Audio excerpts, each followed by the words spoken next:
The rich don't use their own money to get ahead. Do you know, Sli? Absolutely. Why should we? Why should we not use other people's money? Okay, wait, Miranda. What do you mean the rich don't use their own money? The rich get rich by getting credit. They have access to credit, or they create access to credit so that they can get ahead, and they get ahead much quicker. And they can buy bigger property assets with other people's money. Let's talk about that a little bit. There are ways, there are different ways to access funding or to fund your property investment journey. Yes. When you've got your money, which is rare for brown people, that's great. You know, you can try with a salary, you can start with a salary, but it will get you this much. Yeah. Or you can use what we call equity, and you know how much I hated the word equity because no one could really unpack what equity is. We're going to talk about that. Absolutely. And then you can use other people's money. So there are several ways to do this, to cut this, to slice this. Yeah. So for many people, they believe that in order to, you know, buy properties or invest in property, you need to do it cash. Yeah. So a lot of people still have that belief that you need to buy property cash. Yeah. And let's be honest, for the average person, that is not possible. Properties are very expensive. You find that the average price for a home is like between 800,000 to R1,000,000, you know, which is just a basic home, maybe a 2 or 3 bedroom home. So to be able to save up that much money, it's going to take an incredible amount of time. And so if you are coming in and you are an investor, if you are planning on buying things cash, it's going to be a very slow way of building wealth, right? So you need to be able to access money. Money is the lifeblood of your business. Yeah. It is the lifeblood. It is the one thing that is going to determine whether you start and stall or you start and scale. Yeah. That is the differentiator. So you need to be able to use what we call other people's money. Yeah. So what does other people's money mean? Our own finances are limited. We can only have so much money at any given point in time. But other people's money, it's abundant. There are billions of people in the world that can, you know, so those are the things that you can tap into, right? So there's no limit in a way. So as an example, what I mean by that is, for an example, you look at some of the biggest companies in the world. Yeah. They are funded by many, many people who buy shares into that business, right? Yeah. So that is one way that, for example, Jeff Bezos wanted to start Amazon. He got people to put money into the business. All these big businesses, if you look at them, it's not like it was all his money or all their money that went into starting that business. And it is no different in property. You can do the same thing. Absolutely. You can raise money via other people's money. So you may find, for an example, we've already determined that our own money can only take us so far.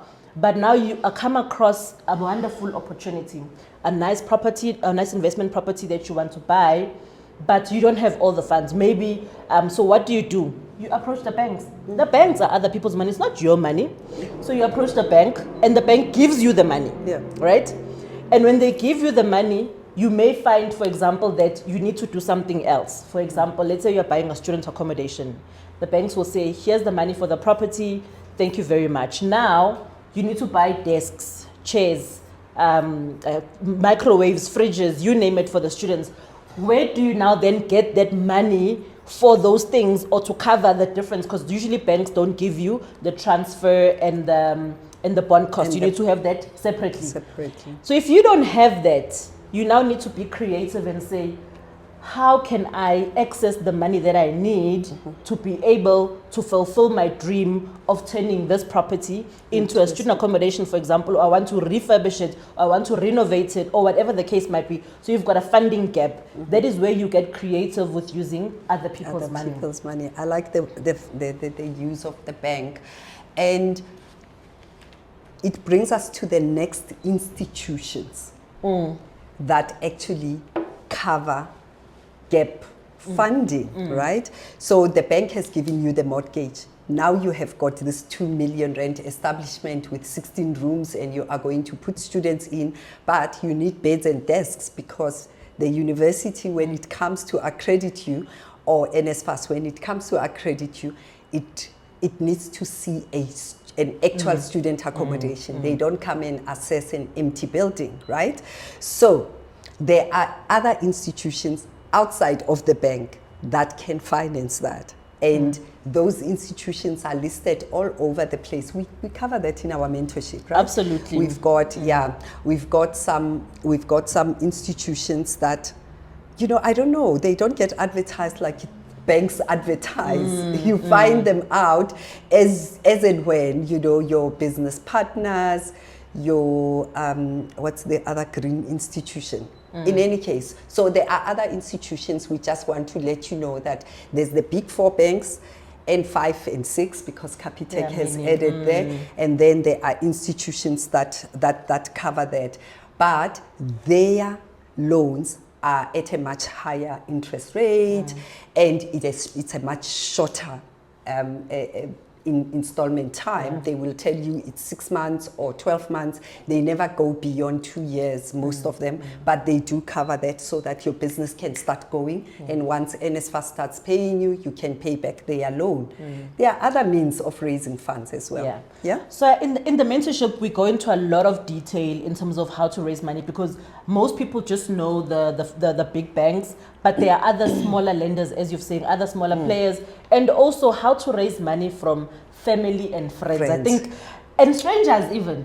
I think that's something that is less spoken about, and it's something that we potentially are sleeping on, because you could have an aunt or a mom or a sister or a friend or a colleague who's got money that's sitting maybe in a normal savings account, is not generating much profit for them or interest for them. And if you are able to find a profitable opportunity and you present this to them, and they can actually give you the money that you need, and they become a part of your business. So this is what we refer to when we talk about other people's money. It's the money it could be in front of you, but you are just not aware of how to actually tap into it. And we do cover that in the mentorship around how do you actually raise money, not only from the traditional banks, but also from the people around you, so that you can, like we said, you know, the money is the lifeblood of your business. So if you are able to get access to money, it's a skill that you need as a property investor. You need to be able to raise money. You need to really spend time knowing exactly, and if you know where to find money, you will be able to scale your business accordingly. The other thing that a lot of people don't know that they can access money is through their homes. The very home you're sitting in. The very home that you're sitting in. You could access money that's currently sitting in your home. Maybe you bought this house 5-10 years ago, and it's grown in value since then, and now you are able to actually tap into that's still not your money, it's still the bank's money. They're just giving it back to you. So there are many ways that you can use to access money where you need it. But when you start doing these kinds of things, right, where you start thinking about bringing family and friends and strangers, even, I mean, when I talk to strangers, maybe like on your Facebook, or people that you know that maybe you are not like close with, the important thing is to have the right structures. If you're gonna buy a property in your name, for example, you can't do some of these things. It restricts you. So the structure needs to be right. And then the other thing is that the agreements need to be in place. The agreements. So if you're gonna invest with your mom or your sister or your friend or your neighbor, absolutely make sure that the agreements are in place. What are you promising them? What do they stand to gain from partnering with you by providing funding for your business? So those things need to be in place to avoid squabbles later on and to avoid disappointment. So, and the other thing, the other most important thing to bear in mind when you're using other people's money is that it needs to be profitable. It can't be, I like it. It's nice. I think it's gonna make money. You need to demonstrate. Firstly, the banks are gonna want to know that this property is worth the money that you're asking for, and that you're gonna be able to service that loan. So it needs to meet their requirements. Secondly, if you are expecting a person to partner with you on your business, don't bring them into a loss-making enterprise, because then their money is better off in a savings account. Don't bring people in when you don't even know how to present a deal to a prospective investor, because essentially they're investors in your business. So we cover this a lot in the mentorship around, you know, how to identify a profitable deal, a deal, how to work with others, how to partner with others, because it is the one thing that is really going to set you apart, instead of you just being, you know, buying 1 or 2 properties and then you stop right there. So Sli, you've covered 3 gorgeous, very, very important things. Firstly, you spoke about structuring. So first and foremost, that building needs to be in a company and sign contracts with people who are coming into your structure or your company, and have that drawn up by an attorney, right? And we cover that in the mentorship, because you need an attorney as part of your power team. We cover the power team extensively, who you need, and you don't need them every day, but you need to have telephone numbers that you can reach very quickly. And of course, those services come at a cost, but it's better to cover those costs upfront, because it can cost you your whole business. The third thing is profitable deal. We cover how to know what a deal looks like when we say it is profitable, and how to do a deal analysis in our mentorship. So look at the notes on this video to know how to join us at the mentorship if you are willing. And do look out for us on the social media, because now and again we have a Q&A session, or we cover 1 or 2 of these topics. Yeah, absolutely. So I think in closing, as we wrap up this video, it's very important that you bear those things in mind, that there is an abundance of money. Let's not have a scarcity mindset.